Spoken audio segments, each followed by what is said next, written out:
ကျွန်တော်တိုက်ခန်းလေးကကျွန်တော်တို့ပြီးပါများစီကအမွေရလို့ဝယ်ပေးထားတာဆိုတော့ကျွန်တော်အဲ့မှာကျွန်တော်နေတာ၄နှစ်ကျော်၅နှစ်ထဲမှာဆိုတော့အခုမြေရှင်ကခေါ်တွေ့လို့မရဘူးလုံးဝအတွေ့မကောင်းပတ်ရှောင်းတယ်ရင်းနှိမ့်ချိန်တည်းဆိုဒါ9လလောက်ရှိနေကျွန်တော်အတွေ့မခံကျွန်တော်စာရုပ်ထဲမှာပါတာတော့အမှားကန်ပါတယ်ဒီတိုက်ကြီးကတဘာဘေးရလေးကြောင့်ပြိုလဲပြည့်စည်သွားရင်ဒီနေတဲ့9ဦးကညှိနှိုင်းပြီးတော့ပြန်လဲတိဆောက်ပြန်နေဆိုတာစာရုပ်ထဲမှာတော့ပါတယ်ဆရာဒါပေမဲ့သူနဲ့ကတွေ့လို့မရအောင်ကျွန်တော်အခုဖြစ်နေတဲ့ဆရာရဲ့ဟိုစောက်ဖို့ဆိုတာလဲဟိုဘာမှမရှိဘူးပေါ့ဆရာရဲ့ဘာပတ်စံမှမရှိဒါပေမဲ့ကိုကတခုလိုချင်တာပေါ့နောက်ဆုံးအဲ့လိုလေးရတယ်ဆိုလဲကျွန်တော်ကြမ်းဖန်ပြီးတော့နောက်ဆုံးစောက်မင်းကြပြီဆိုရင်မစောက်နိုင်တဲ့လူရောင်းအောင်ပါပေါ့ဆရာရဲ့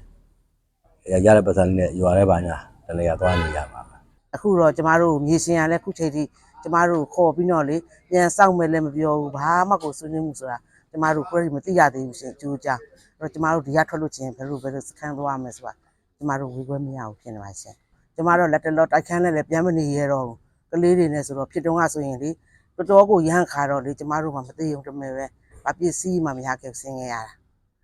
ကျမတို့အောက်ရောက်အကုန်လုံးအပြူပဲကလေး3ယောက်ကိုကျမတို့ကန်ကောင်းလို့ဘာမှမဖြစ်ခဲ့တာရှင်ကျမတို့ကတော့ထိုက်တဲ့လောက်ကလေးပုံ900ဆိုရင်900 600ဆို600ဆိုညီလေးပဲဝယ်ပြီးတော့ကိုမိသားစုလေးပဲကိုဝယ်လေတဲထိုးနေရပေါ့နော်အိမ်မျိုးလေးအမိုးလေးမိသားစုလေးကိုပြန်ပြီးတော့ထူထောင်ခြင်းတာရှင်သူကခေါ်ကိုမတွေ့သေးတော့ကျမတို့မှဘာမှကနမကြည့်ရသေးဒီကဖဲရွှေဟေးဆိုကျမတို့ဘယ်လိုလုပ်အစီအစဉ်ဆွဲမလဲငါတို့ဘယ်ချိန်အိမ်ပြန်ရမှာလဲငါတို့ပြန်မငှားနိုင်မှာမလားတော့အဲ့လိုလေးဆိုရင်ကျွန်တော်ဆိုအိမ်ကဟွာကြံသေးတယ်ကို4လကြံသေးတယ်6လတာကျွန်တော်2လပဲရှိကျွန်တော်အိမ်ရှင်အိမ်ကိုပြင်လိုက်တယ်ကျွန်တော်ပတ်စံလည်းပြန်ပန်းအုတ်ကြီးသွားပြောတယ်တဘာဝဘေးကြောင်မလို့အိမ်ရှင်ကိုပြောလို့မရဘူးဆိုတော့ပုံစံမျိုးနဲ့ကျွန်တော်တို့ကဒီတိုင်းပဲလက်ပိုက်ပြန်လာခဲ့ရတာပေါ့နော်အုတ်ချုပ်မှုတွေညှိပေးတယ်ပေါ့ဒါပေမဲ့အိမ်ရှင်မရရင်တော့တဘာဝဘေးဆိုရင်ပြောလို့မရဘူးဆိုတော့